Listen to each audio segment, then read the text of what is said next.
আজকে আমি আপনাদের সাথে খুবই মজাদার বিকালের একটি নাস্তা শেয়ার করব। আর সেই রেসিপি হলো ফুলকো আলুর পরোটা। আজকে শুধু আলু দিয়েই পরোটাটা তৈরি করব না, সাথে থাকছে মটরশুঁটি। তো দেরি কেন, তাহলে চলুন মূল রেসিপিতে চলে যাচ্ছি।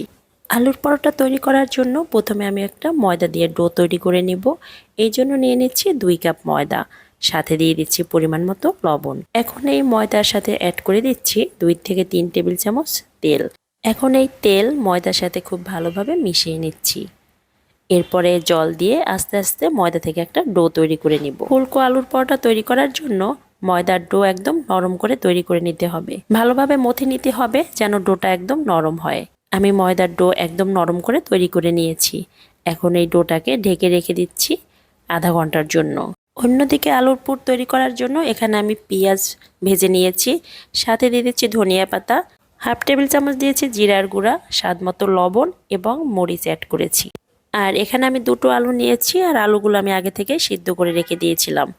আর সাথে নিয়েছিলাম মটরশুঁটি। আলু এবং মটরশুঁটি খুব ভালোভাবে মেখে একটা পুর তৈরি করে নিয়েছি এবং সবশেষে দিয়েছি মরিচ।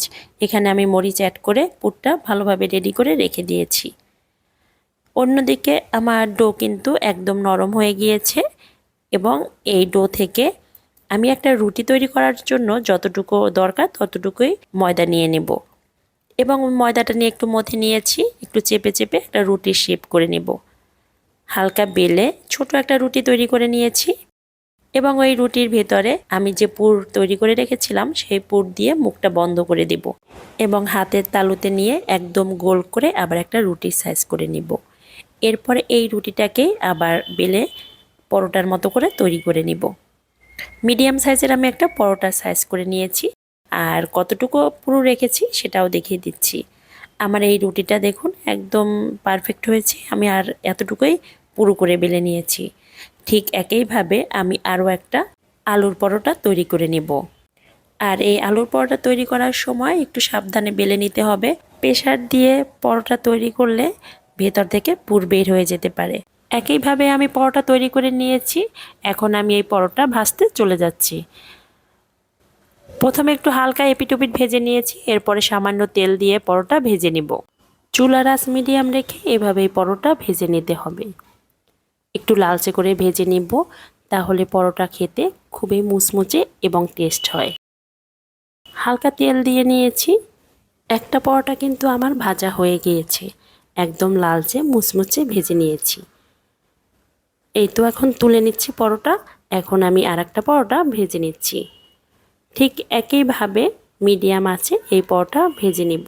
সামান্য তেল দিয়ে একটু চেপে চেপে পরোটা ভেজে নিচ্ছি। একটা স্প্যাচুলা দিয়ে এই পরোটা একটু চেপে চেপে ভেজে নিলে খুব তাড়াতাড়ি ভাজা হয়ে যাবে।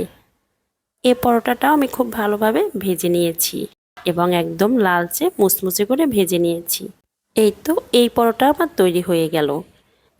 একইভাবে আপনারাও কিন্তু আলুর পরোটা তৈরি করে নিতে পারেন। আর পরিবারের জন্য এই ধরনের একটি রেসিপি কিন্তু তৈরি করাই যেতে পারে। বাচ্চা এবং সবার অনেক পছন্দ হবে। আর আলুর সাথে যেহেতু মটরশুঁটি ছিল, খেতেও কিন্তু দারুণ হয়েছে। আর আমি দেখিয়ে দিচ্ছি পরোটার ভেতরে কেমন হয়েছিল। আলুর পরোটা কিন্তু একদম ফুলকো হয়েছে এবং অনেক নরম তুলতুলে ছিল। খেতেও দারুণ হয়েছে। আশা করি এই ধরনের রেসিপি সন্ধ্যায় তৈরি করলে আপনার পরিবারের সবার অনেক পছন্দ হবে। আর আজকের ভিডিও যদি ভালো লেগে থাকে তাহলে লাইক, কমেন্ট আর শেয়ার করতে ভুলবেন না।